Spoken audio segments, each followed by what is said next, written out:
The Ace Man's keeping busy. Why don't you join us for a live podcast in Irvine at the Irvine Improv on July 10th. And then 4 shows in Covina, California at the Laugh Factory Covina on July 11th and July 12th. Tickets for these and more shows are available at adamcarolla.com. This summer, Pluto TV is exploding with thousands of free movies. Summer of Cinema is here. Feel the explosive action all summer long with movies like Gladiator, Mission Impossible, Beverly Hills Cop, Good Burger, and Transformers: Dark of the Moon.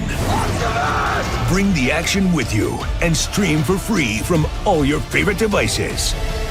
Pluto TV. Stream now. Pay never.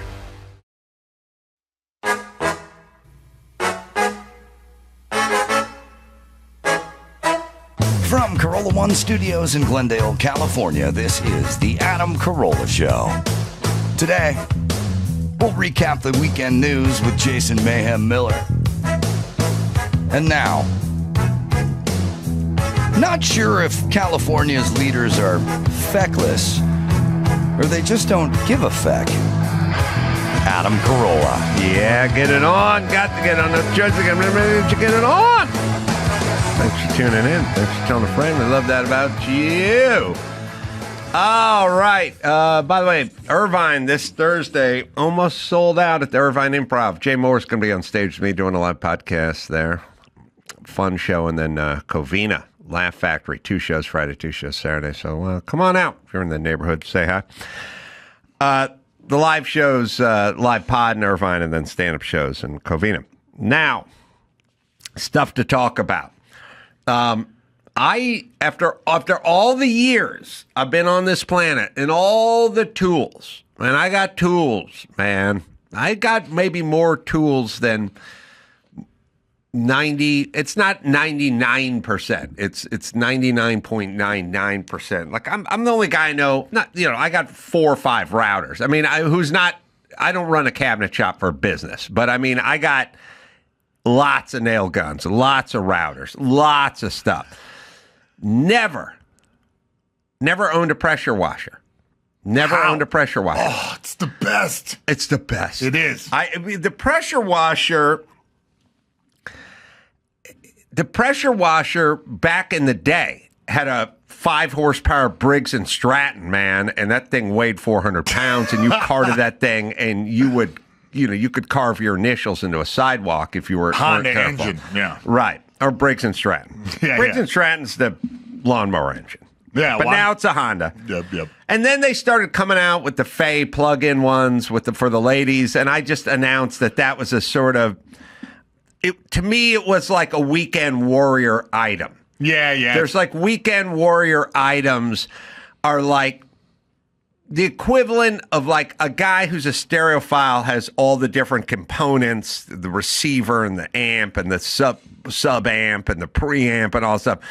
My dad had a stereo that was AM, FM, tuner, turntable, and 8-track player in one unit the size of a bread box. So it was a Radio Shack. Like that meant it was junk. You know what I mean? And so I just sort of deemed the pressure washer is for the ladies on the weekends. Yeah, to do a douche. We get it. Yeah. So, and I'd use the power sprayer on the hose and spray the car off and stuff. But anyway, it was time to go clean up Malibu. Malibu is everything in front is burnt, everything behind is burnt. There was like ash inside my condo. Like it was just shit everywhere. And the outside was just covered.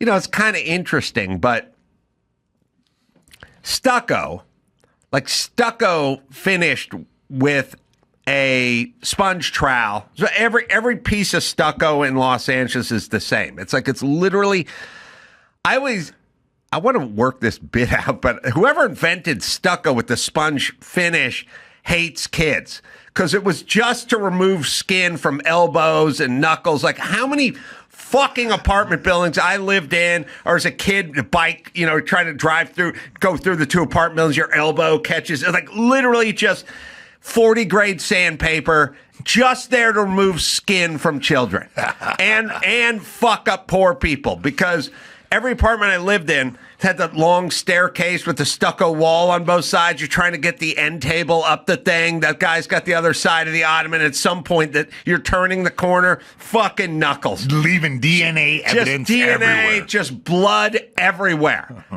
There's nothing, you couldn't walk past it without scraping yourself on it. My entire world, my entire childhood, my adult life has just been stucco. Finish it's like a rough sponge is how they finish it, and it sucks the water out and leaves that rocky aggregate. Anyway, so if there's a fire, if there is soot or fire or debris, whatever in the air, and it hits that stucco, it just clings. Yeah, it's like that fucking pressure washer will take the paint off a Mercedes. But when a fucking spider web gets into that stucco, you stand right next to it on full, and that fucking spider web's like, fuck you. It's like Stallone and Cliffhanger. It's like, I'm not going. And you're like, literally have to put the fucking thing down and reach up and pull the spider. The spider web is the most amazing natural occurrence in life, because that pressure washer's coming out 150 psi. That thing will fucking take it'll move rocks. Yeah. But when you hit that spider web that's just up at like 10 feet on the side, all it does is flop around. It won't let go. Puts in there deeper somehow. Yes. Yeah. Fuses it with the stucco. I get it. So, and the stucco just grabs all the soot and all the debris and all the dirt and all the dust. And it was 100-mile-an-hour winds mixed with everything on fire, mixed with dust of construction. Now there's cleanup. There's excavators and hose and pickup, big dump trucks going up and down. I got that goddamn pressure washer out, and I went to fucking town. I went so hard.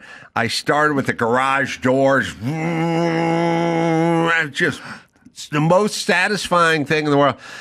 Ended up in the back on a 20-foot extension ladder. I was like, by the way, this is how old guys get paralyzed. Trying to get the fucking spider web off the window that's grabbed, and I'm leaning, and I'm just spraying it. Shit's all rain, soaking wet, sneaker squishing.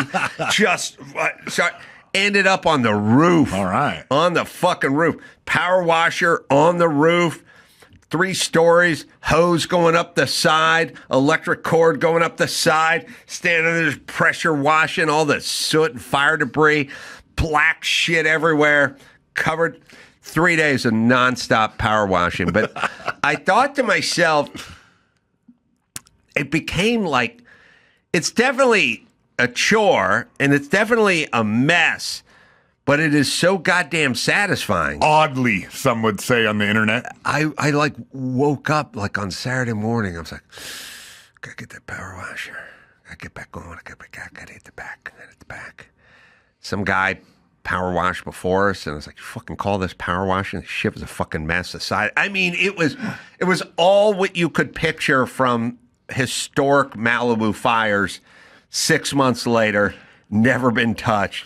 Just black soot, shit. Also, cleaning shit over my head, like overhangs and stuff. Shit's just dripping down on me.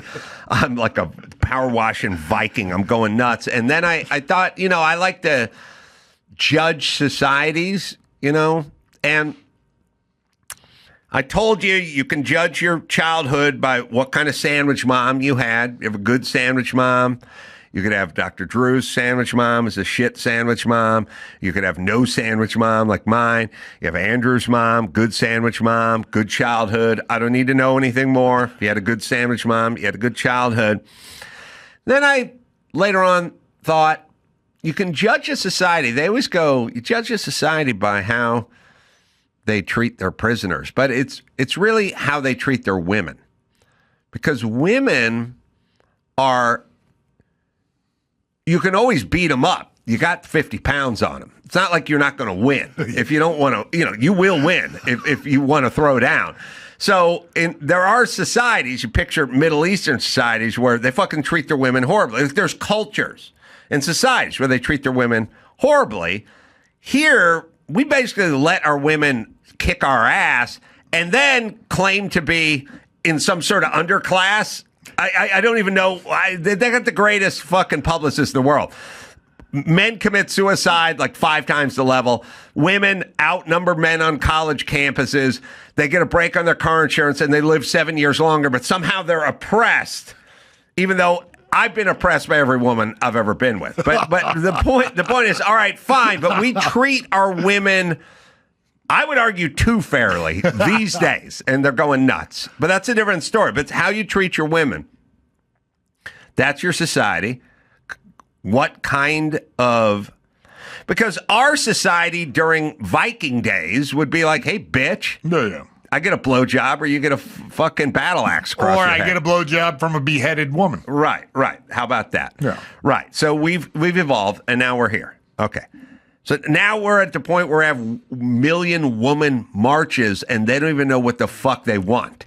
That's how out of problems they are. They're holding a march where the theme is we don't know what's going. We don't know what our theme is. A general strike. Yes, we're generally pissed off, but we don't have any specific problems. Okay, how they treat women. I'm going to add to that. I'm going to say a society that uses a pressure washer a lot, you want to be in. That's an evolved society. You want to live in a neighborhood where there's a lot of pressure washing going on. That is a pride of ownership. That means the guy's got an RV and a boat, it's doing a good. Also, from a societal standpoint, first thing it says is you couldn't pressure wash in these Mogadishu or something. They don't have the water. First thing you need is a wild abundance of clean water. Wild. So much so you can just fire this rooster tail into the air in perpetuity.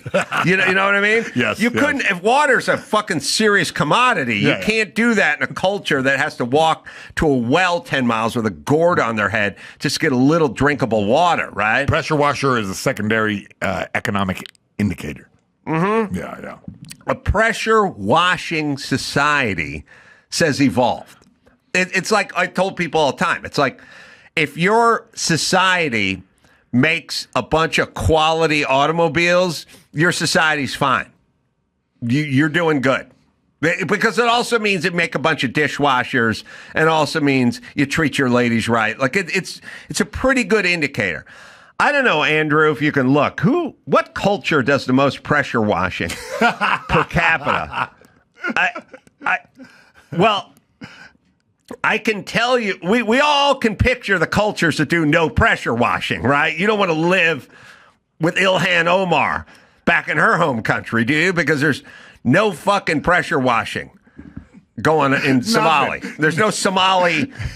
I'll bet you I could knock on 2,000 Somali doors and go, pressure washer? Just, Google pressure washer, no pressure washer. Abbottabad for sale. You couldn't make it 10 feet in a good California or good United States neighborhood. You can't make it 2 doors without finding a pressure washer. Yeah. That's a winner society. I'm going to step outside the box and answer your question like this. The community that uses the pressure washer the most is the military community. Yeah. I'd say they also, there's no more bang for your buck. I mean, chicks buy fucking handbag for $5,000. Guys pay $400 for some loafers or cowboy boots or something. This fucking $100 worth of pressure washer. No. I mean, that is the best bang for your buck you're ever gonna fucking spend. Yeah, you're right. Jesus Christ. North America, particularly the United States, accounts for the largest share of pressure washing market. USA. We should do like 100 pressure washer salute, like when they do those Trump. In Florida, everyone decks their boats out with Trump and does the boat crawl. They should have the pressure washer brigade. 2 men, or like a line of people. Yeah, like a military wedding where the swords are over their head.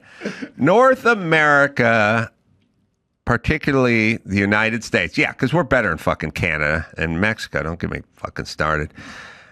Mexico's in North America, right? Counts. I mean, you always hear Canada. You know, Mexico's so sad. We didn't count them as. We're like, nah, not really. I mean, we don't want them lumped in with us in Canada. The largest share of pressure washing is us. Makes sense to me. It makes sense. You know. All right. Now, look, we can look at other indicators like, test scores or tuberculosis or child-borne diseases or something like that. I'm looking at pressure washing. I think it's a good way to go. I feel like that's the standard bearer of a civilized society. Soap, and then the next level up is pressure washing. Here's the society you want to live in. The biggest variety of sandwiches and the most pressure washing. If somebody said, I have a society, tons of pressure washing, tons of variety of sandwiches, you go, I'll be fine. Where are they at with dishwashers? Is it just the women? Or, you know what I mean? Or are we going mechanical? Once you get to dishwasher, I feel like you've stepped up a level. A lot of now everything in this condo's got to be washed. Oh. Every dish, every article of clothing, been every sitting for surface 6 months. Like Gavin Newsom gets his shoelaces tied, and Karen Bass finishes playing with her bean. Jesus Christ! There is dust. There is fire, dust, debris on every single surface. Every single surface. I mean, you start at the roof, you go down to the garage. It's just everywhere. And everything's wiped, everything's cleaned, everything. It's kind of nuts. I mean, but yeah, I'm asking. I mean, that's the remains of your neighbor's house on your house. It's like, isn't there everything around you gone? I'm just trying to paint the picture for the new listener. There's a new fire vlog up now, by the way, if you guys want to go check that out at amcarolla.com. Every single structure in front is gone, including restaurants and everything else. Every single thing, every other thing on the hill that I'm on is gone, but not everything, but every other thing. You do. There's a cruel game where you end up I walk through my neighborhood and I go, oh, that house, I really like that house. Many of the houses I have toured, they were for sale one time or another. I just come walking in. One place looked Japanese. You just put it this way. You can tell if a guy's good at jiu-jitsu in 15 seconds, and I'll tell you if a house is done right as soon as I walk in. I can see everything. And I go, oh, this house is so good. Down to the ground. But the problem is there's some shitty houses that made it, and it's a weird negative thought. But it's kind of like when someone good-looking gets abducted, you go, oh, like when a fat kid gets abducted, you're like, they should have been looking out. They shouldn't have never gotten a van. But it's like the good-looking, when the good house burns to the ground and then the piece of shit across the street's still around, I'm like, yeah, I'd like them both to be around, but if I had a magic wand and I could pick one. But, everything in front's gone. Everything. Which is weird because you walk on the beach and it's a completely different landscape. It's like you used to just look at rows of houses. You want to know something weird? I lay in my bed. I hear the ocean. I hear the waves crash. I can lay there and just hear the waves crash. You couldn't hear the waves crash in the past because there was a row of 2-story buildings that basically act as, you could kind of put a glass to the wall and kind of hear it a little bit, but it's now audible. Mm-hmm. All right, so zero building. And by the way, I know there's no building because Monday morning, I woke up. I know the schedule for construction. I did not see one truck, one load of lumber, one crew. There's one backup beeper. Not one backup beeper. Yeah, it was really kind of crazy. We're looking at it now, but there's nothing on that beach, and I have no idea if it's coming anytime soon. I'll tell you another thing that's funny, though. People When I say people, I mean Mexicans, are literally pulling their cars through people's old driveways. And I had a sheriff guy come up to me the other day. I was just walking on the beach, and he's like, "Hey, man, can I use the bathroom at the beach club?" And I go, I think it's locked. And he goes, "Oh, this guy and this old lady and his dog, where people's houses used to be, there's no house. There's beach. And there's a driveway that goes nowhere. And this guy pulls his car into these people's driveway. This is private property, right? So everyone is just pulling onto the property.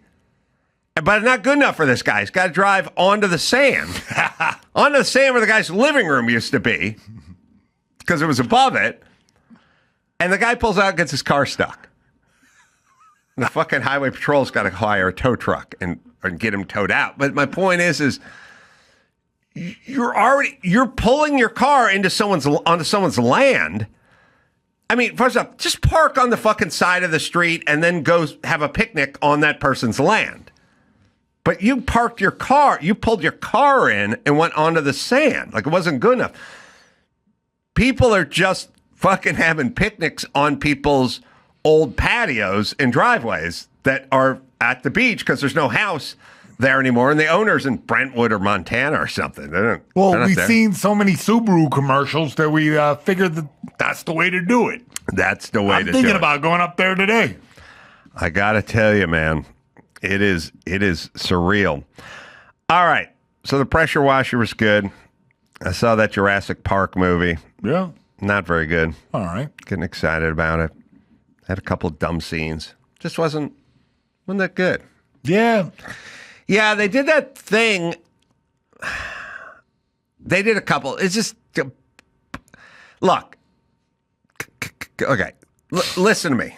Listen. I am. I don't want to. Spoiler alert. But they had a couple of nonsensical scenes in there. One of them is everything. Okay, everything's got to have heart now. It's got to have like family and heart and family, and they just fucking ruin everything. I'm guessing it started out all right, right? The animals in the pens, everybody's fine. There's computers are up and running, right? Yeah, they had a scene in this movie where this family was like going along a river, and they were on a inflatable Zodiac boat. And then they got flipped over, and the T-Rex was there, and the T-Rex was hunting them, and the girl was hiding under the raft, hiding under the raft. And the family's like, come on. And everyone else was hiding behind some rocks and like safe, and the T-Rex is on top. And at some point, the T-Rex bites down onto the raft, pulls it up, puts it in its mouth, shakes it, and you're like, oh my God, the little girl. And the little girl, turns out she swam away and she's safe. And the family's like, we're safe. And then the raft pops up from under the water, and they're like, oh, the raft. And they get in the raft, they're piling down the raft. So you're telling me this T-Rex, a full-size male T-Rex, put an inflatable raft in its mouth, pulled it off this girl, shook it around, and spat it out, and none of those 11-inch teeth pierced any part of an inflatable raft? Like, this thing has taken apart buildings and concrete with its fucking mouth and steel, and now you have a scene, and nobody raises their hand in the fucking rider's room and goes, nah. And then the raft pops up, cut to, they're all back in the raft. They're going, yeah, how did the raft make it out of a T-Rex's mouth? Because you got it from Bass Pro Shop. It's American made. Probably looking at some pressure washers over there, too. That's right, yeah. They did that fucking stupid scene. They did another stupid scene. There's scenes in movies where they're dumb because only if you were watching the movie would you be aware of any of this. Face Off. All right. One of the greatest Nick Cage movies ever. Yep. Oh, my God. I mean, arguably the best John Travolta movie as well. Who? I don't know. God damn, I watched that Ghost Rider like 3 times this weekend. I love how unhinged that guy gets. Okay. The thing about Face Off, it had a scene there's movies where it's like the character in the movie is not watching the movie, they're in the movie. But at some point in the middle of the movie, when he goes to prison, Nick Cage, but it's really John Travolta with Nick Cage's head on him, to go talk to Nick Cage's brother to try to get information out of him. He's like, hey, brother. And his brother's like, yeah. Now, all Nick Cage's brother, who's in the movie, would know if he wasn't watching the movie. He's just in the movie. All he knows is fucking brother came over, is in prison, and is asking a couple questions. Why is he suspicious? That's. Do you know what I'm saying? And so in the movie, he's like, give me mom's recipe for potato salad. And it's like, well, why does he know? Because he's bad movies. There's somebody watching people in the movies are watching the movies. Because you got a sister, you got a brother. Yeah, I got a sister. My sister Lauren comes over. I'm never like, not so fast. Like, it's my sister. Why do I think she switched heads with somebody? Maybe. Why would I be suspicious that she switched heads with somebody? Faces. It's a movie. It means the people in the movie are watching the movie. I always thought that was a plot hole for sure. Yeah, there was a weird vibe. This movie, they're in the boat and the big, T-Rex. No, sorry, the big Aqua Jaws, knocks the thing and, and there's like this snotty ass little 13-year-old girl in this movie. I just fucking want her to get eaten by a dinosaur. And she the thing turns and she slides off and she's hanging on the edge of the railing of the boat and she's looking at the bad guy who we don't know is a bad guy yet. And she's like, help me up. And the guy's looking at her because he didn't want her radioing in, and she was a pain in the ass, and she was going to fuck him up or whatever. So he's looking at her, and she's like, "Come on, help!" And he's like, "I don't know if I want to help this person. It's going to fuck me up." And then she lets go and falls in the ocean, and then she drifts away, and we don't. That's a separate story. All right. But then at some point, the bad guy is with Scarlett Johansson, who's the star, and they're walking, and Scarlett Johansson, the ship got wrecked, and they're on the island, walking around. She's like, "What happened to Lucille?" And she's like, the guy's like, the boat turned all sideways, and she just slid off the railings. And she's like, "You couldn't help her?" She's like, "No, she slid off the thing. You didn't just let her drop?" It's like, hey, bitch, how do you know the story?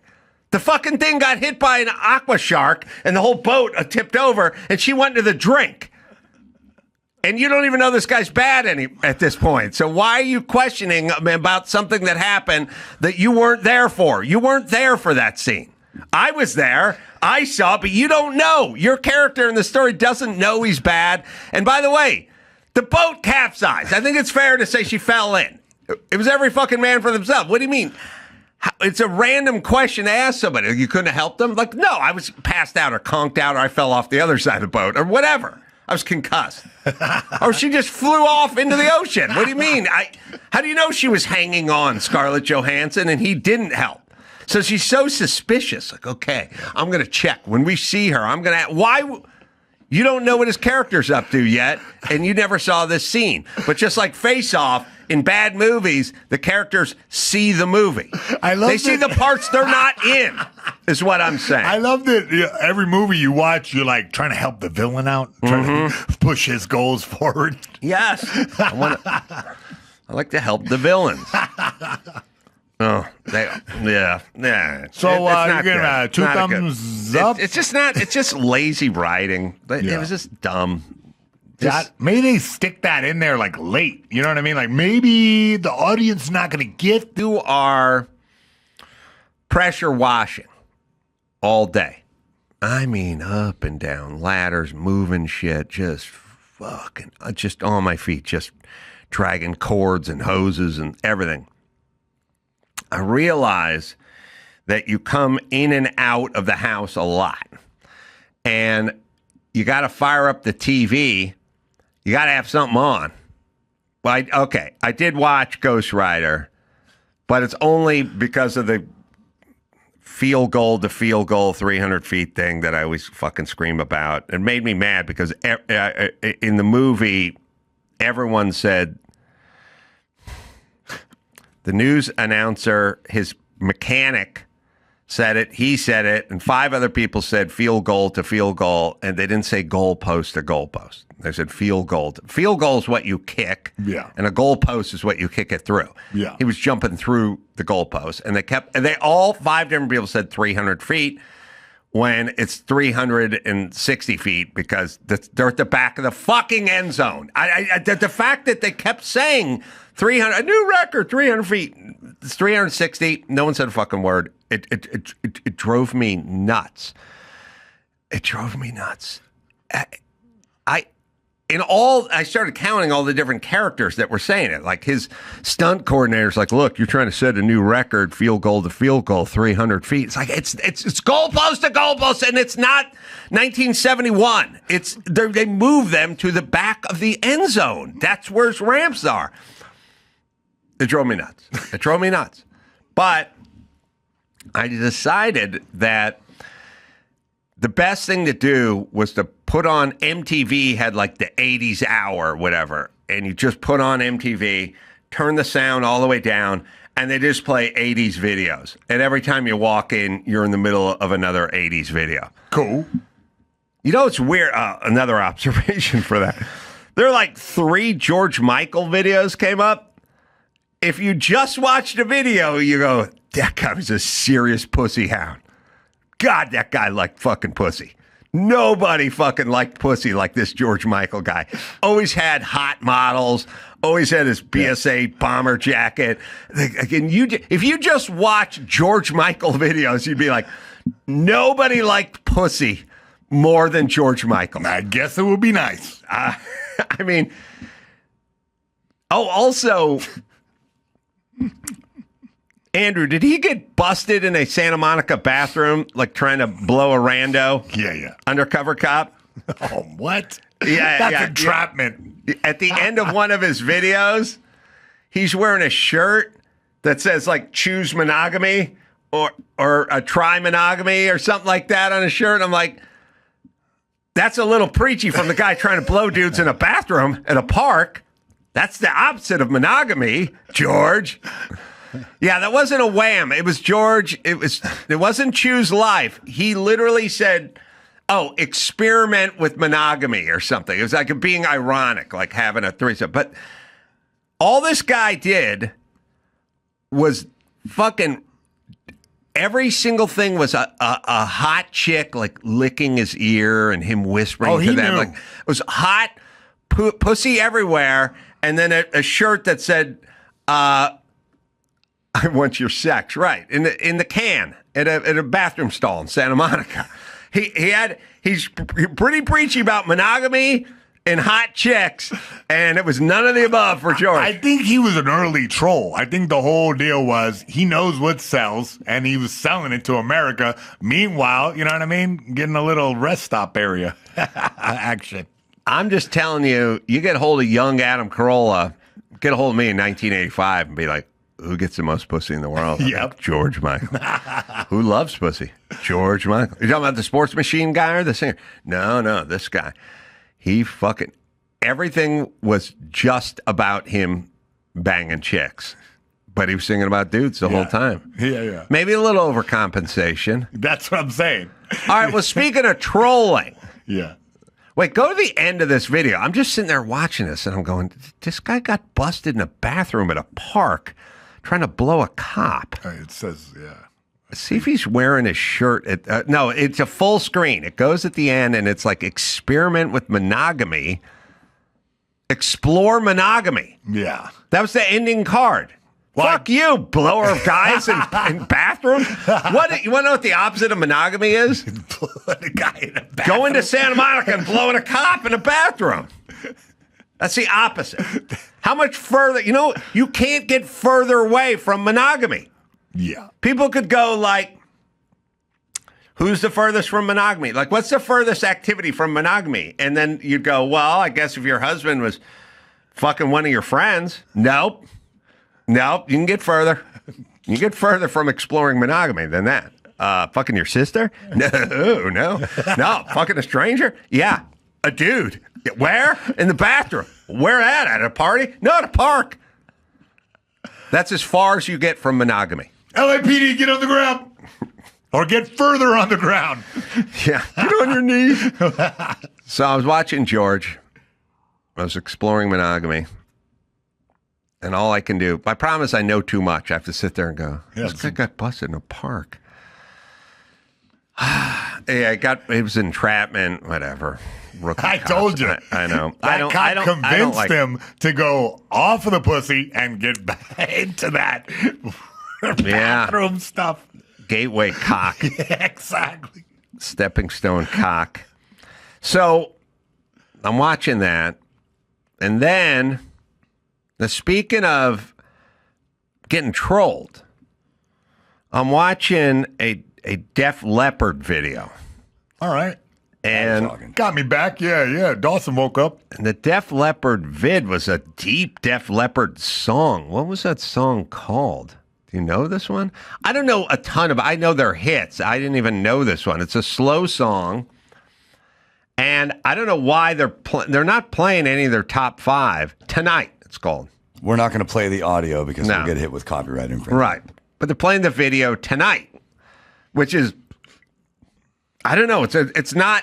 It's a deep cut. I don't know why they're playing this video. There are 5 other Def Leppard songs to play, but anyway, I'm sitting there and I'm watching the drummer. And the drummer's drumming with one arm, right? And it's weird. They shoot him a lot, like weird, but they don't get the stub side. There's no arm from the shoulder, and they keep shooting it, but they cut off it right when they get to the whatever. He lost it in a bus accident, I remember. It was an automobile accident. No, I have a 5-minute bit just on. Oh, you do? His arm, yeah.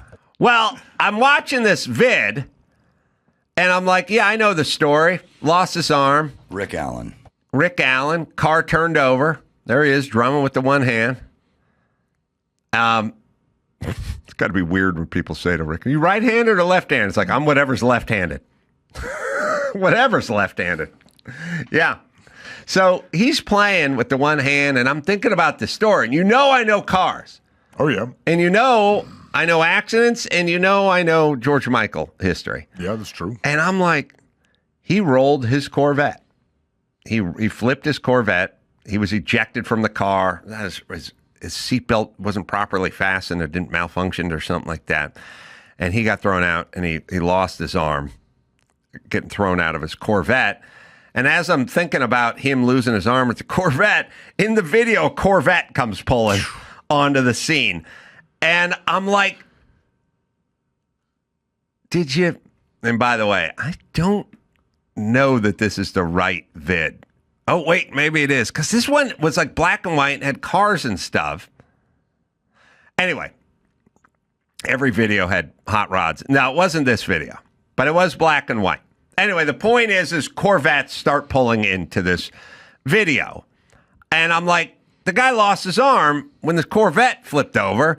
And I'm just saying, like, in terms of the guys who are doing the video, could we be a little more sensitive? Triggered. Like, we can get a Ferrari. Like, I get it. Do what David Coverdale did and get the Jag. I mean, like, or what Sammy Davis, it's not Sammy Davis, Sammy Hagar did with he couldn't drive 55. He had a Testarossa.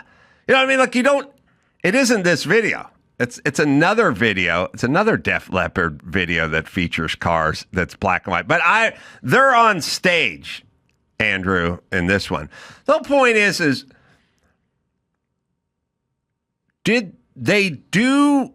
All right, is it just some gay set designer who went, we'll just use a cool car, and someone showed up with a Corvette? Did anyone raise their hand, like in Ghost Rider, and go, it's not 300 feet? And this guy lost a fucking arm with a Corvette. So could we just pick another car for our video post him losing his thing? Because he's going to go home. He's got kids and a wife, and they're going to turn on MTV, and they're going to see this video, and then they're going to see a Corvette, and everyone's going to think about that day the Corvette flipped over and his arm was lost. Well, I'm sure he tried to raise his hand, but... I'm saying they shot the band on stage, and they kept splicing in this other B-roll of cool cars driving around and hot chicks. So their band probably didn't even know what was going on. The B-roll was a different day. They weren't even there for that. That day. Yeah. Is there not a person involved with this production that could just go, we should use another car other than a Corvette for this particular video since he just got his arm lopped off? Because can we do that? Or did the band know and we're fucking trolling him? Could be. Were they fucking with him? You know, when I talked to Kenny Rogers, and I was like, coward of the county. He's like, yep. The Gatlin boys that came into town and they raped Becky. Yep, gang raped her. There is a popular act called the Gatlin Brothers. Yeah, they opened for me. You didn't have to call the rapists the Gatlin Brothers. Yeah, well, I did. He knows when to hold them. And the fucking Gatlin Brothers' mom was all pissed off at the Emmy Awards and stuff because that was such a huge hit. He's like, there's the Gatlin Brothers. There's three of them. And there are three Gatlin Brothers. You couldn't have gone with the Johnson boys. Straight trolling. I'm saying, they know. Yeah. The early form of going viral. You know, you couldn't do it on the internet. You had to do it in a bigger way. This video is from earlier. It's I don't know. It's slower. The band's on stage singing, and they cut to these fucking cars in the woods. It's more woods shit. Like, it's kind of like this, but it's not this. And there's 50s era, early model Corvette featured. Seemed insensitive. I would say, listen, you know what I mean? If I roll mine. Did the person that was shooting the video with the Corvettes, was there anybody there associated with the band? Or are they just shooting stuff? Yeah, I would figure that the drummer would be at some type of production meeting going, whoa, hey. No, because they just said we have these cool cars and they'd be driving through the woods. They didn't even know. They're too dumb to even know the actual model. But anyway, I looked it up. 84, he flipped the vet. And his lady friend was in the car. Ooh, what happened to her? She was shaken up. That's it? Yeah, he got ejected. All right. Yes, this is it. The first shot, the opening shot, let me see. Is it there's a T-bird in this one as well, and an old vet. I had to watch it. That's an old vet. All right, that's a vet. That's a start. Lights up Corvette, then off the guy with his arm missing because of the Corvette. Like, what if he lost his arm in a wood chipper? Would they feature a wood chipper in the next video? Because I don't think they would. I think someone would go, hey, Bob, roll the wood chipper off set. Why? Because he lost his arm in a gardening accident. No, we're not going to use we already rented the wood chipper. There he is, just banging away with one hand while we see Corvettes. They go right from the guy's one arm, lost under a Corvette, to a Corvette. So what's going on? Having a hysteria. Yeah. Look, I don't know, man. I wasn't at that production. What year was this? And by the way, the lead singer for Def Leppard had a real fucking mullet that no one really, because I think he's British. They didn't really give him the mullet credit he deserved, but he had a real mullet. Yeah, definitely. It's Corvette. Yeah, this is from Hysteria?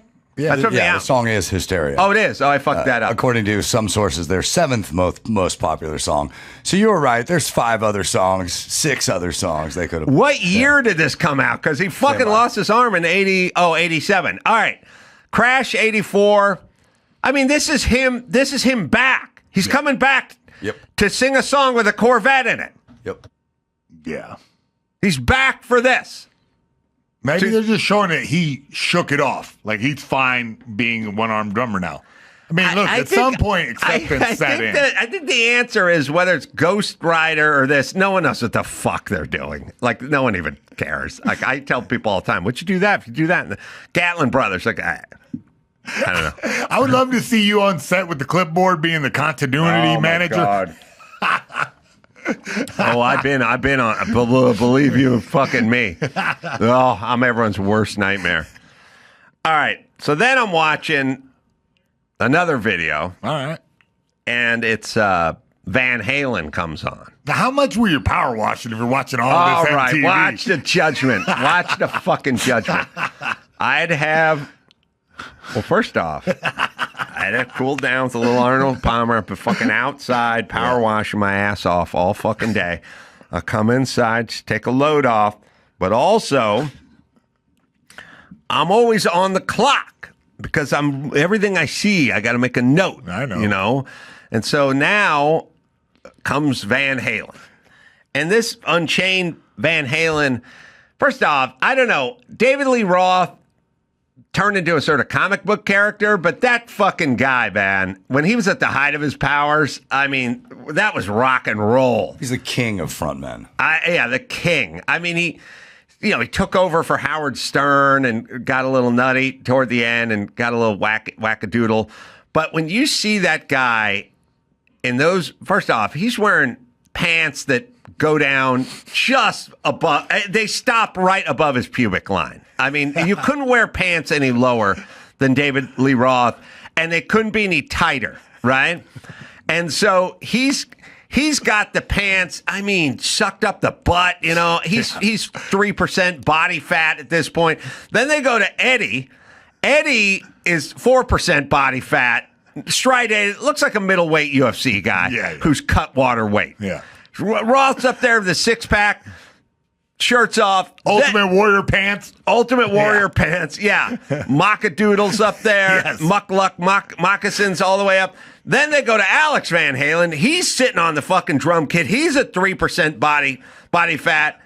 And then they cut to poor old Michael Anthony, the husky one. And he's like in a jumpsuit that your mom's friend Elaine would have worn in the 80s. And it's like, all I'm saying is, do you think that Michael Anthony he couldn't go to Eddie and he couldn't go to David Lee Roth, but he could go to Alex Van Halen and just go, could you put a fucking shirt on just so I don't look like the chubby, I'm looking like everyone's got their shirt off in this band outfit. And I'm wearing a snowmobile outfit and I just look like the fat ass in between you two fucking Adonises with your shirts off. Can we just get someone to put a fucking shirt on? So, you know, there's that game, Shirts and Skins. When you play pickup hoop at the park, it's not skins playing skins, it's shirts playing skins. Alex, I got you a Hanes. It's black. It's cool. As I was just watching this, and you got Michael Anthony's the nicest guy in the world. Super cool dude. But no one wants to have the 3% body fat dudes all next to them, their fucking shirts all the way off, and you're just sitting there in your fucking jumpsuit trying to keep your gun tucked in. Yeah, the rest of the team is very athletic, and he does look like a soccer mom of some sort. I just felt bad for him. It looks like performance enhancers here. Like the cocaine was over on this side of the stage, and this guy was eating performance enhancing hoagies. Yeah, looks like John Kruk. Looks like John Candy. Yeah, John Candy with the mullet. Well, the sad part about Michael Anthony is he's not a fat guy. He's just a fat guy for this band. Yeah, you're right. Yeah. I mean, David Lee Roth, he has no waist. It's just sinewy. You see his ribs from behind. Eddie Van Halen's no percent body fat, and people sleep on Alex. He's come same genetics as Eddie. He's got no fat either. You know, it's funny. If you asked which member of this band is most likely to create a signature hot sauce, it would be the guy who made the hot sauce. Yeah. Even his side project, Chicken Foot, has the word chicken in it. It's got a food in the band. That's great. The Matt Anthony hot sauce is actually a killer chicken marinade. Oh, yeah. Is Chicken Foot his band? Stand by. You got to look up. And if it is, they got to get the Flying Burrito Brothers to open for them. It's like a full culinary. And hot tuna. Hot tuna. Everyone goes to that concert. Like, do you imagine concessions? Like, I'm fucking hungry, dude. It was Michael Anthony, Joe Satriani, and Chad Smith. That was Chicken Foot. Yes. Yeah, well, see, he didn't name his band after it. There is, if you took Alex Van Halen and Eddie Van Halen and David Lee Roth's body fat combined, you wouldn't get to double digits. They would all combined wouldn't get to Michael Anthony. Like one hip, one gun, one side. All right, that's another thing I was watching. But yeah, we should appreciate. People have sort of retroactively really appreciated Eddie Van Halen. Yeah. I didn't mean but there's a lot of like, oh yeah, he wasn't. People talk about Jimi Hendrix when I was younger, but now it's a lot of Eddie Van Halen. But there should be some David Lee Roth talk in there in terms of frontmen. Holy big inspiration. Jesus Christ. And those pants. Jesus Christ. All right, let's see. What else do I want to get? I talked about that.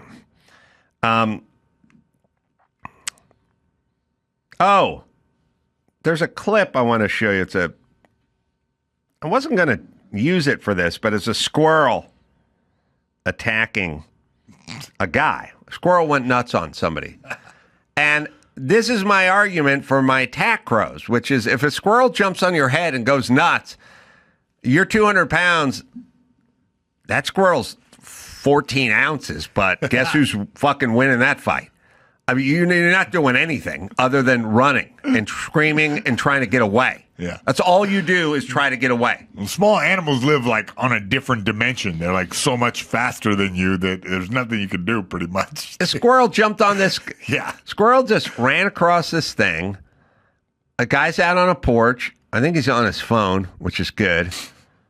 It's like Squirrel and the Dog. Yeah, he didn't take this squirrel seriously until right at this moment. He jumped. Squirrel jumped on his head.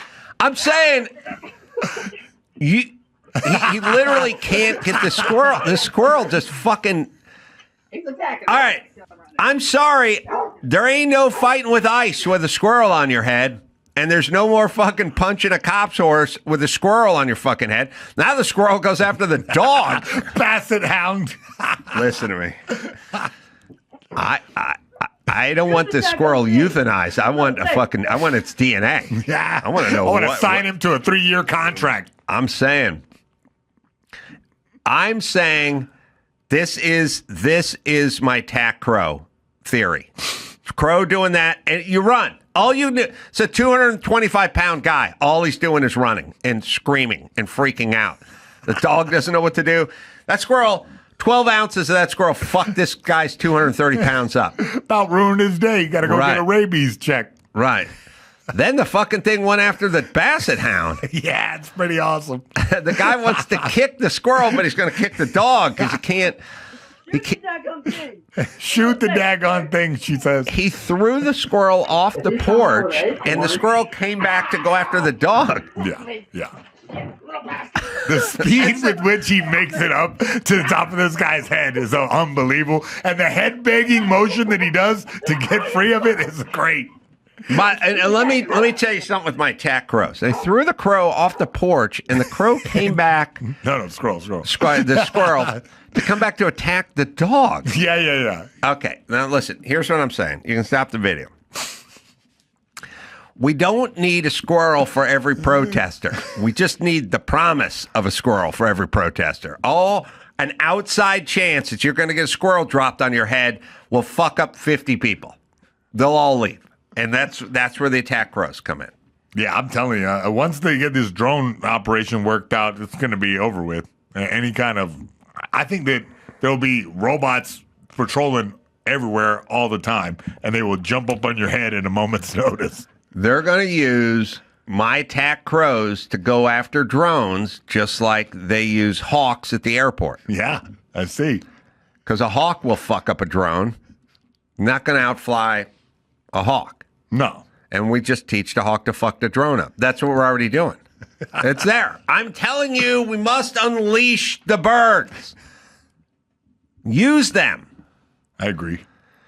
The drone thing is the scariest part because you can take the president, you can put out there, put Secret Service guys, put guys on the roof of the building, put the glass partition in front of him, but the fucking drone, just drop a bomb on his head. The drone is what's going to future. We need a hawk brigade to get rid of the drones, and we need to attack crows to get rid of the fucking unruly crowd. Yeah. And that'll work. Maybe bring out the pigeons at halftime, Yeah, let them go at it.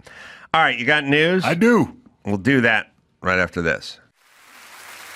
You got news? I got some news. Do some news. The UFC plans to host a fight card on the White House grounds. A spokesperson for the promotion confirmed to NBC News on Friday. Further details were not available, but President Donald Trump said he would like it as a part of a celebration honoring America's 250th birthday on July 4th, 2026. I don't know if everything is a troll, but I just think literally it's kind of interesting. All right, let's just break this down. Yeah. I sit around sometimes and I think to myself, does Gavin Newsom or Mayor of Los Angeles Karen Bass even exist? Or am I living in some dimension where these two were literally created just to piss me off? Yeah. Like literally, I'll speak for Dawson here. Karen Bass and Gavin Newsom were like created in a lab to do shit to aggravate me. They do none of the stuff I want and everything I don't want and never talk about. We have a mayor of Los Angeles. Her city burnt to the ground 6 months ago, and every tweet is about justice for illegals. You're a builder, they're destroyers. Right. And so sometimes I sit around and I go, do they even exist or just a part of a sort of ongoing nightmare scenario? Well, I'll say this. Trump, if my mom was alive, all Trump is doing is every single thing that would piss off Chris Carolla. That's all it is. Every single thing he does would piss my mom off. And all it does is piss off it's like Trump is then every single thing he does pisses off Karen Bass and Gavin Newsom. So they got their avatar out there too. So I don't even know if Trump wants the UFC on the lawn of the White House. He just sits around and goes, what would piss off, if Adam's mom was still alive, what would fucking make her the maddest? And it's this. And I fucking love it. It's an elaborate Truman Show troll. Yes, yeah. I love it. And why the fuck not? I don't care. Well, Johnny Jones is knocking himself out of retirement 13 days after retiring. He wants to fight at the White House. Conor McGregor, same thing. They're like coming up, starting the training camp right now to get. Really? Even Andrew Tate said he'll fight. Really? Who's he going to fight? I don't know. He will get smashed, though. He should fight. Oh, God. What's that wrestler's name who went to the UFC and didn't seem to have much luck? CM Punk, yeah. We'll play Andrew CM Tate Punk. should fight CM Punk. I agree. They're about the same. They'd be about the same 185 or whatever, right? Yeah. I'll cut weight for that. Yeah, you could cut weight. Yeah, CM Punk. And I don't know if Andrew Tate was ever any good or what he did. He was a decent kickboxer. Now he's like beating up the introductory class guys, it looks like. Like he'll have some sparring with dudes who don't know how to fight and beat the hell out of them. Yeah, I don't know. It's weird because Andrew Tate's name always gets brought up, but I really don't know anything about the guy. He's weird, you know what I mean? He got real popular online and kind of spoke some dumbness to the kids out there. It was really interesting. Yeah, so he's not going to prison or anything, right? I think somehow he got out of that. Yeah, I think he had a Romanian case above his head for a good long time. I don't know. It's still ongoing, I thought, but he's over here in America just living it up.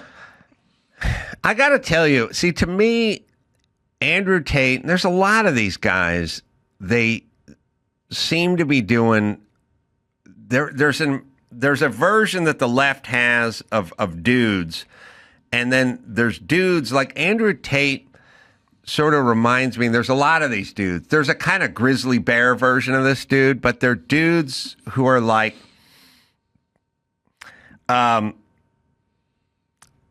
Pamela Anderson.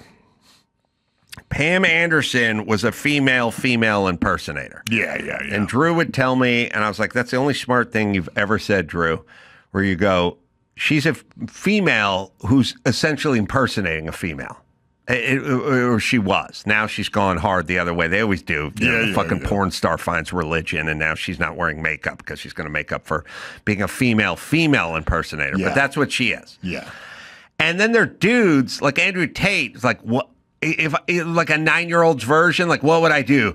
Yeah. I'd get a Lamborghini and have some bitches, and walk around with my shirt off. He took masculinity to like a comic degree and then sold it to little boys. He exploited the fact that all the kids were at home with COVID, and he got a bunch of OnlyFans girls like before that was a thing, and juiced them up, got money from them, kind of did the cyber pimp thing. Then he like sold a course on how to do exactly that to little boys and made a boatload of money. And now that he has all the money in the world, now he has bought some type of legitimacy for himself.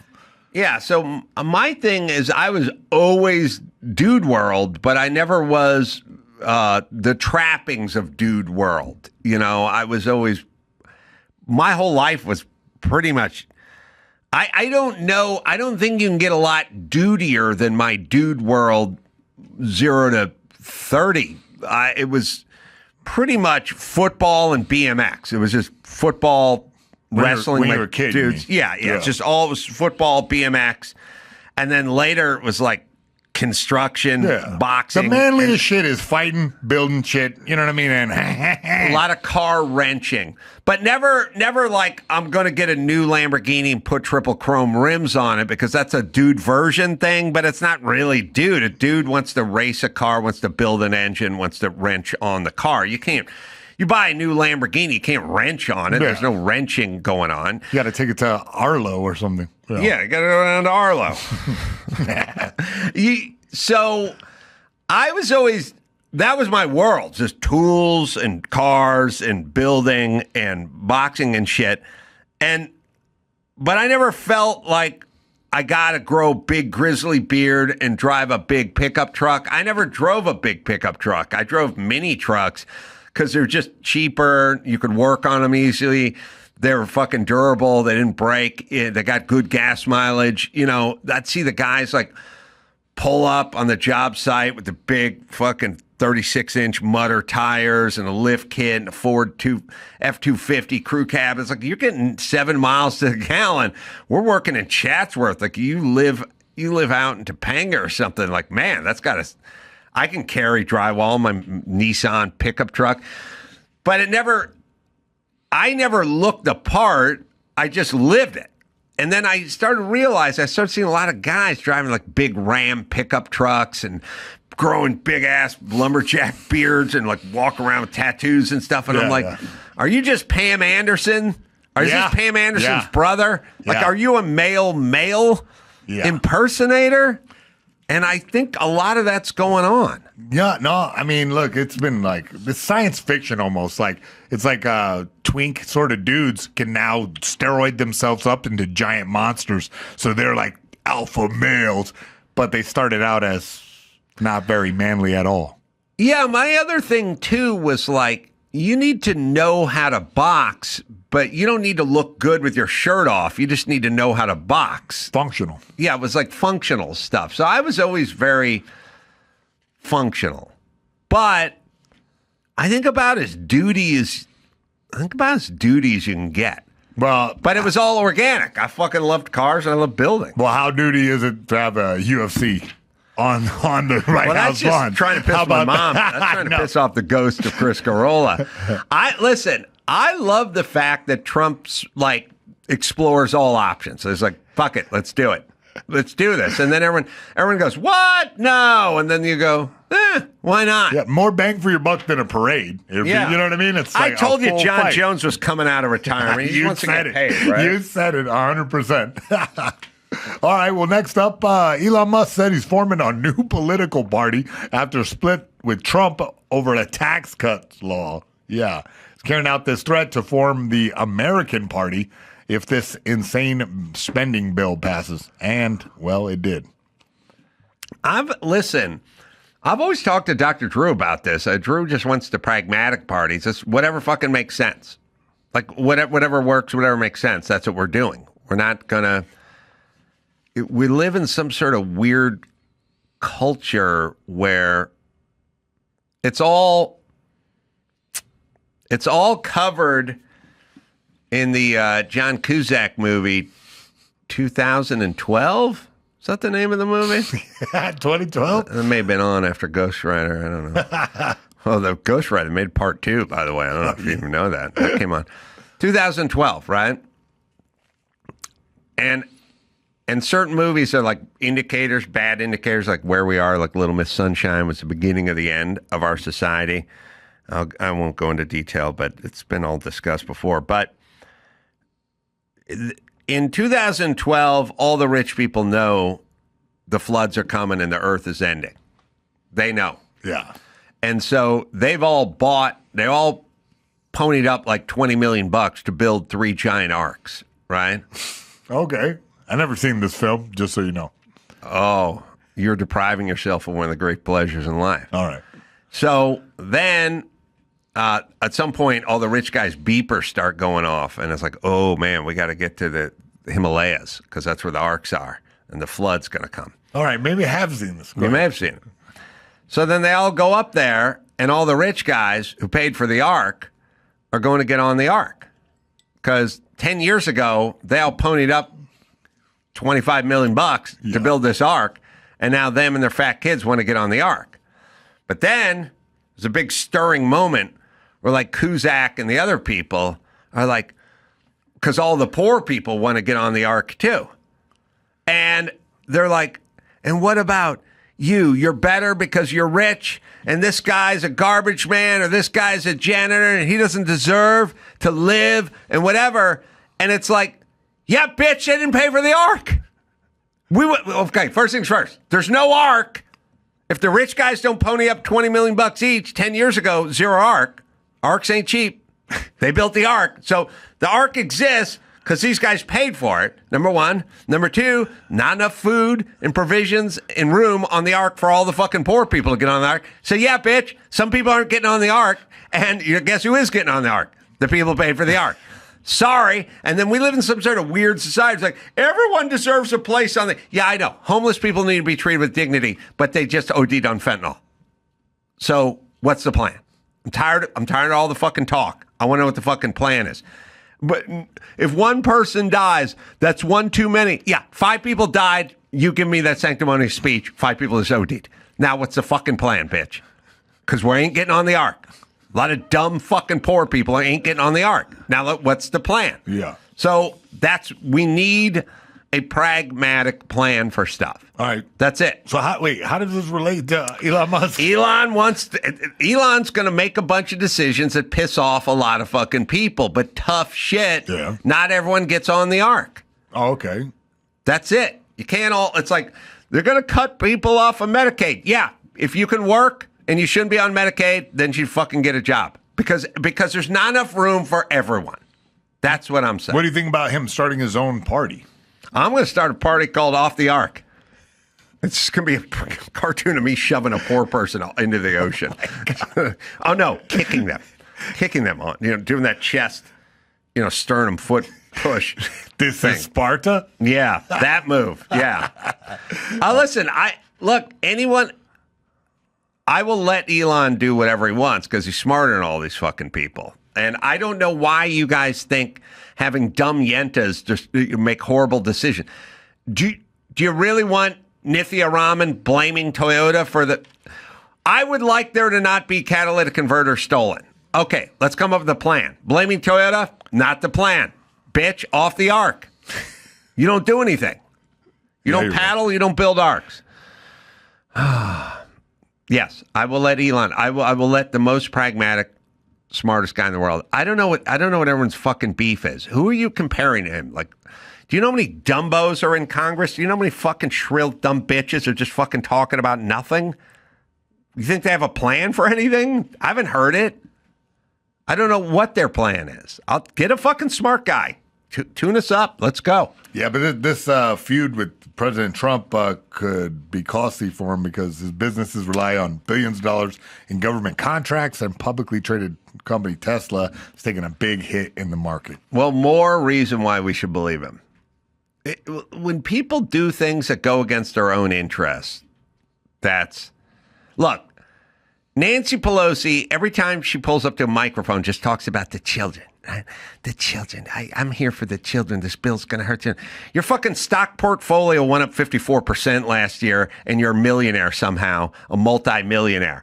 and you never pick a bad stock. But you get in front of a microphone, and you just talk about the children. At a certain point, I don't think she's as much into the children as she's into her fucking portfolio. Would you have more respect for her if she was outright with that? Like, If somebody, if somebody said, "Look, I like money. I like money." Guess what? Newsflash. I fucking like money. How is everyone a fucking millionaire when they make, $186,000 a year? Why is everyone a millionaire? So they like money. And yeah, I get information before you do. Yeah. Until it's illegal. Yeah. How? I'm doing it. I know. But they don't say that. They get up and they talk about the children. Is it not illegal? Because I had an argument. Because I thought it's not illegal. And then someone said, no, that has to be illegal. I'm like, nah, I'm pretty sure that if you're in Congress, you could trade on the information that you have. Insider trading is illegal.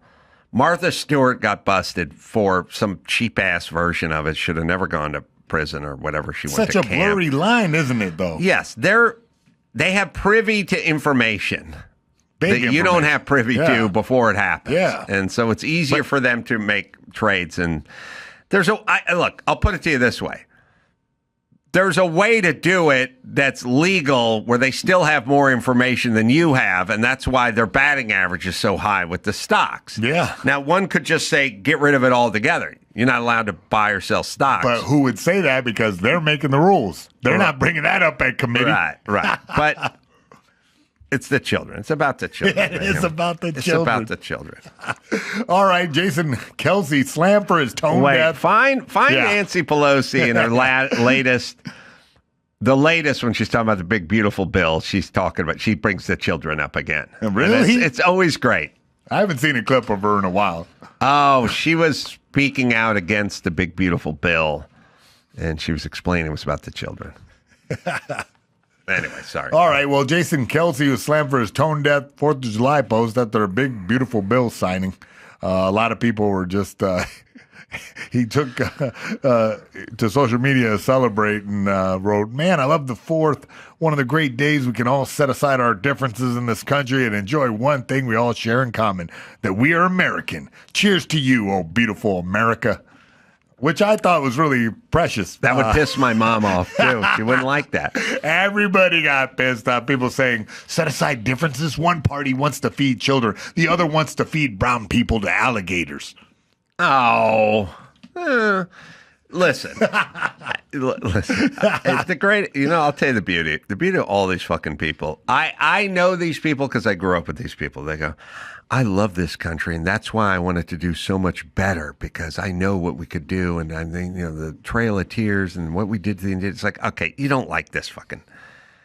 You're basically saying, you go to me, Adam, how do you like your electric Audi? Ask me. Yeah, how do you like your electric Audi? I'm very proud of it. I love it.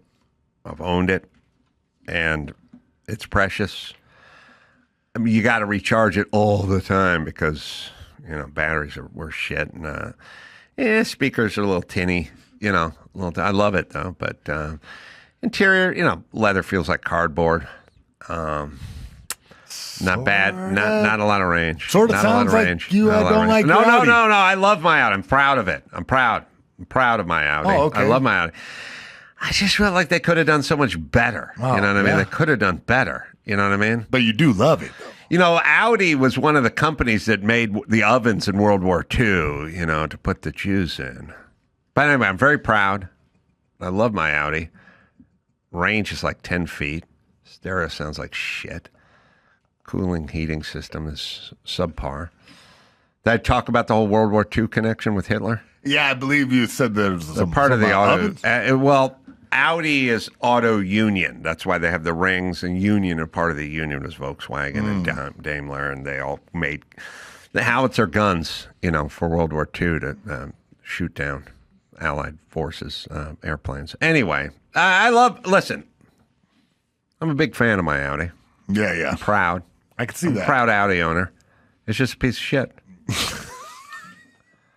And then at a certain point, you go, do you like your Audi? Because it doesn't sound like you like it. No. Love it. Love it, but it could be so much better. Yeah. Yeah, Nancy Pelosi's She's worth $200 million with her husband, I guess. Has she got the kids here? She's worried about the kids. This big, beautiful bill. Well, if beauty is in the eye of the beholder, then you, GOP, you have a very blurred vision of what America is about. Is it beautiful to cut off food from seniors and children? Is it beautiful to cut off 17 million people from health care? Is it beautiful to do this, to give tax cuts to billionaires in our country? Is it beautiful to take money from education and the rest? The list goes on and on. Dr. King nearly 60 years ago said, of all the forms of inequality, injustice in health is the most shocking and the most inhuman because it often results in physical death. We come to this floor with the moral force of Dr. King's words in our heart. Let us not, with this bill, turn the American dream he talked about in a nightmare for America's seniors, the disabled, our children. Let us vote no on the shameful bill and throw a punch for the children. The children. She has side-by-side refrigerators that are worth much more than most children's homes in this America. The refrigeration. If you took Nancy Pelosi's home and you just did refrigeration, she's got the two big Sub-Zeros on both sides. She's got 14-foot linear foot of fridge. How you know She's this? got foot. Because from the incident where the guy hit her wife with a hammer. No, this is she got trolled because during COVID she was on like Colbert. Or I don't think it was Kimmel or whatever. I think it was like Colbert or maybe it was Jimmy Fallon or something. And she was like, I love chocolate ice cream and I get special chocolate ice cream imported in, and I have one fridge just dedicated to chocolate ice cream, and they're looking at this super expensive imported ice cream, and everyone else is told to stay home, locked at home during COVID and can't work, and it's fucking getting foreclosed on, and she's giving us she's got a walk-in freezer at her house, you know? Oh, James Corden is what it was. Yeah, I want to look at it. And so this is old beef. Yeah, but if you... Well, we'll just see it. Let's just see. Welcome back. We're here with House Speaker Nancy Pelosi. Does anyone miss James Corden? No. From her home for a little late show and tell. Speaker Pelosi, he's at home. What have you found? What are you going to do? All right, those are two 48-inch industrial freezers. Chocolate. Really? Chocolate candy. She likes chocolate candy. And this is a literally let them eat cake moment. This is something you can get through the mail. Okay. Run out. She looks like a bug wearing a human this suit. Is the episode I know. Of Cribs I never knew I needed. Oh my! She's got okay. Other people in our family. She's literally got two $26,000 refrigerators, two of them, right next to each other. Now I'm combining those, but you know I'm going mayhem. She's got refrigeration at other houses. Right? She has multiple homes. Then she'll have a pool house, an outdoor kitchen, a tennis court, something like that. You know this bitch has one of those garage refrigerators, and too. Probably has a Schwann's truck in her garage. Yeah. I bet if you took all of Nancy Pelosi's homes and all the just refrigeration and added up the price tag, you would get to a higher price than the average cost of a home in America. Well north of a mill. Yeah, I'm sure. So anyway, it's the children, everybody. Yeah, I'll vote for Elon for that. Yeah? Yeah, she's doing she's now, wait, keep playing it. She's walking us through her. A connection with you, and now I understand why. Mm-hmm. Since you've been isolating in your house, how much of your regular diet do you think is ice cream and candy? Well, as much as possible. It is. I enjoy it. I like it better than anything. All right, else. hold on. This is the bitch telling you need to get vaccinated because COVID's going to kill you, but she's saying stay in and load up on candy. All right. By the way, look, I don't mind. I'm not one of those tone deaf. Oh, that was tone deaf. But yeah, bitch, you locked everyone in their fucking house, and now you're standing next to $70,000 worth of refrigerator telling everyone about imported ice cream, and people are fucking sitting home trying to make ends meet because their fucking job got shuttered by you. So kind of a weird one. Super weird But flex. don't worry, later on went to the hairstylist. All right, here we go. Sorry. The ice cream right for Easter Sunday because we were, shall we say, enjoying. I don't know what I would have done if ice cream were not invented. I just wonder. I agree. I don't know who I am without it. Blah, blah, blah. It just stop. Yeah. Just stop it. You got dead people. Don't tweet about Yeah, it. the viral post said, may all visitors, children, non-MAGA voters, and pets be safe and dry. Kerr County MAGA voted to gut FEMA. They deny climate change. May they get what they voted for. Bless their hearts. Did Gilbert Godfrey teach us nothing? Did he teach us nothing? I tried to teach you. I tried to tell you, and you wouldn't listen. You can't tweet out jokes about Japanese tsunami victims while they're still floating in the water, Gilbert, and keep your corporate gig. You can't. This is from Christina, who's a pediatrician. Yeah, Christina B. Probst, doctor. Oh. Christina B. Probst. Yeah. May the visitors. Wait, let me read it. The visitors, children, non-MAGA voters, and whatever, be safe. The rest, yeah, I know. I love the climate change people. Bitch, go walk down PCH. The ocean will never get to PCH, and it's 60 feet away.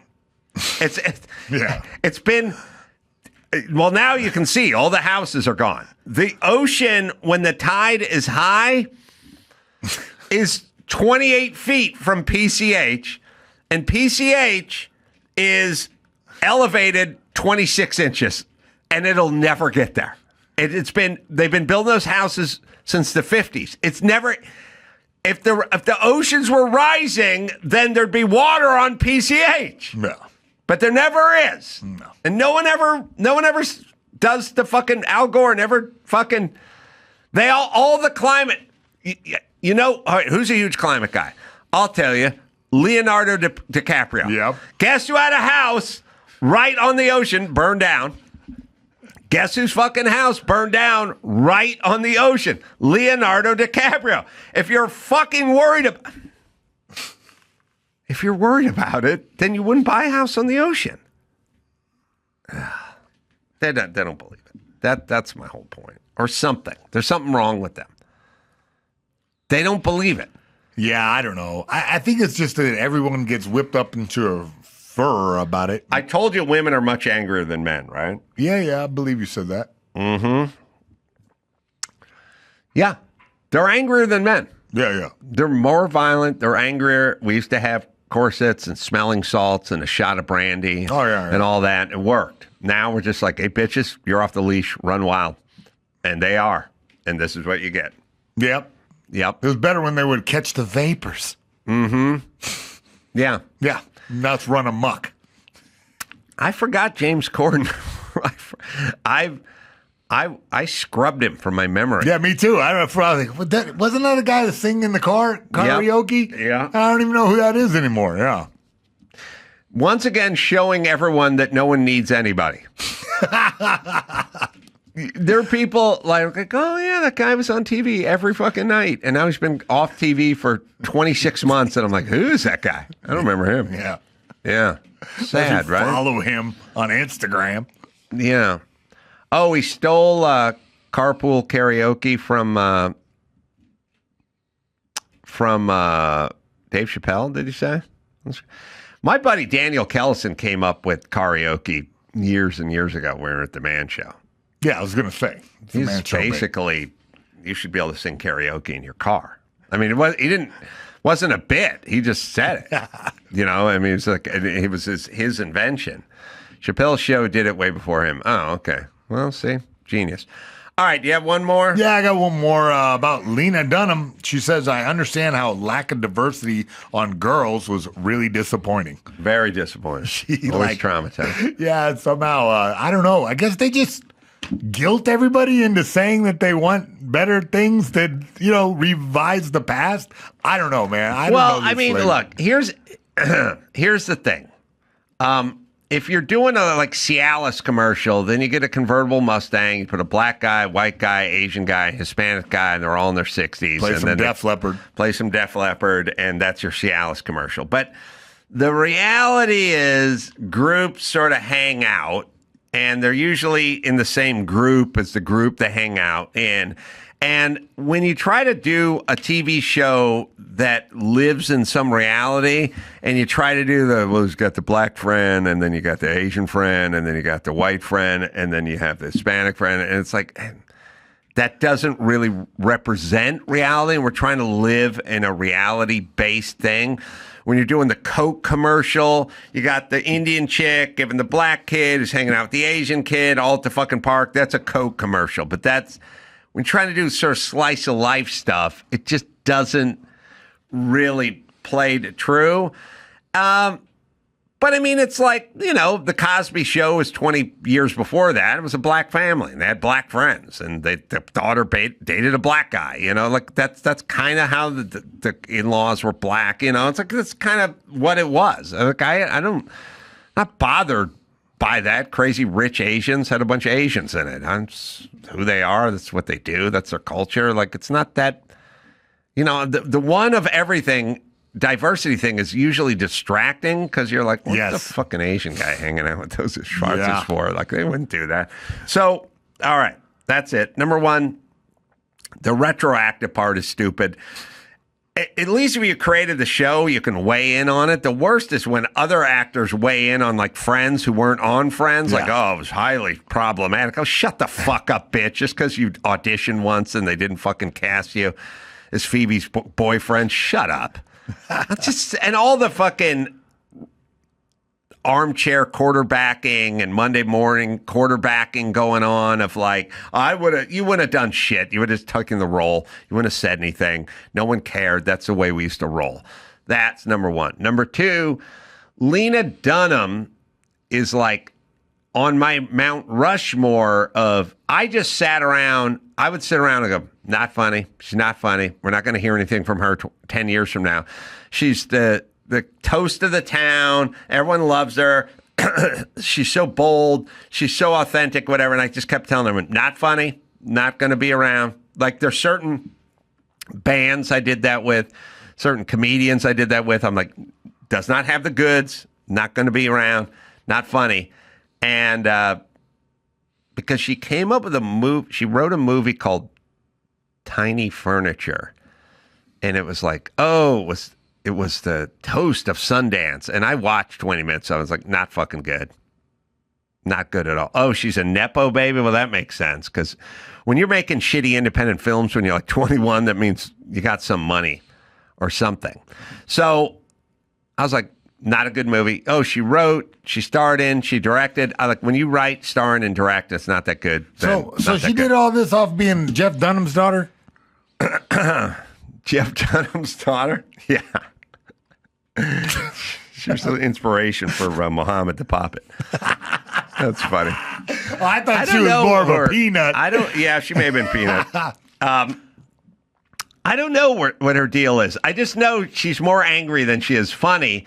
And then later on, they get angrier and then less funny. And then that's it. We'll never hear from her again. She's done. I mean, I don't mind. She won a Golden Globe. Listen to me. We live in a world where, like, okay, Tim Allen. How many viewers have Tim Allen shows generated versus Lena Dunham? Yeah. Like, Tim Allen would do 19 million on a Wednesday night, and Lena Dunham would do 300,000, right? But the award always goes to Lena Dunham because they fucking love that shit because they're a bunch of fucking wankers. And that's all they do. They created her, right. And then she becomes some toast, and it's just dumb hipsters. It's just Silver Lake programming, they just, we love this. Oh, and she great. But by the way, I don't get into Sundance because they don't want the fucking dude in there. They don't want the fucking knuckle dragger in there. So then it becomes Lena Dunham, and I sit around and go, not funny. And then at some point, reality always catches up. It always catches up. I never watched the show Girls, but I did see a promotional clip from it that kind of encapsulated Lena Dunham in itself. It's a scene with her talking to her parents, and she's explaining to her parents how she is the voice of her generation. Right. And by the way, just being put upon and filled with angst all the time is not funny. I want some funny shit. So anyway, I don't know Lena Dunham. I just always knew she didn't have the goods. Like, you see Sacha Baron Cohen or some, Seth MacFarlane, you go, okay, that guy's funny. Okay, that guy's going to create and do shit for the rest of their life. This is being foisted upon us in the name of hipness. We're being told we have to like her because she's courageous because she's fat and she takes her shirt off, and that's courageous. And it may be toward the end of the fucking why everyone hates Hollywood. And by the way, they've all changed their ways. Hollywood wants to fucking make money now, not judge. Not like they used to. So that's it for her. There is no coming back because you would have to assume she would need to be funny or talented to come back. And there's no coming back because there's nothing to come back to. So that's that. But anyway, it's problematic that there weren't more black folks in that show. I didn't watch it because it wasn't funny. It wasn't because of the lack of diversity. But Never heard of it. Never heard of it. Nope. Good for you. I know. You dodged a bullet, my friend. Wow, man. That's important. You ever see Little Miss Sunshine? I did. I know. You're I on such a actually roll. became friends with that actress who played the little girl. Oh, Yeah, she looks Isabella vastly different, yeah. Something? Huh. Yeah, How'd I you know. become friends with her? Through the grapevine. It's Hollywood. Lena's, well, you got to get the word lean out of there now. I have no idea who Lena Dunham is. They handed me this story on the way in. I said, Chubba Dunham. Chubba Dunham. Well, it's just ironic, and like Peter Dinklage, that's a good name for that guy, but Lena, no, we're not talking about Van Halen. It's like ironic when you call the fat guy slim. Yeah, stretch. Yeah. Well, anyway, that'll be it for her, right? There'll be some stuff. She'll be Abigail Breslin. There'll be her chiming in on certain things from now and again and doing some shit. But that'll be. Then there'll be some sort of proclamation about her sexuality at some point that no one cares about 10 years from now, but something. That'll be that. That's a strange life to live, then, if that's where you're going. Or, just Well, suddenly... if she just got money and her family's got money, then, Yeah, no, yeah. I think she's fine. Blowing her nose with hundies. Yeah. And listen, it's not really her. I don't have a beef with her. I have a beef with the system that anoints people who don't need to be anointed. It can be merit-based. You know what I mean? So, But isn't the whole Hollywood system built on giving each other trophies and telling each other how good you are because you're a theater kid that grew up? yeah, I don't. The problem with the anointing of the Lena Dunhams is for every person you anoint, you have to not invite somebody else who maybe should be there. So, But that's kind of the point. It's one big in-group. yeah, it's one big innie, and it's now turned into an outie because I think people are like, by the way, I love my Audi. Oh, yeah? It could do so much better, Anyway, yeah, it's the whole system is kind of falling apart. YouTube's going to be the biggest network. That's where we're at. All right, Irvine going to be doing live show up there with Jay Moore, then Covina. That's Thursday, and then Friday, Saturday, 2 shows. Covina, Laugh Factory. That's stand up. Zany's Rosemont, Illinois. That thing may sell out July 16th. Go out there. And then Plymouth, Wisconsin.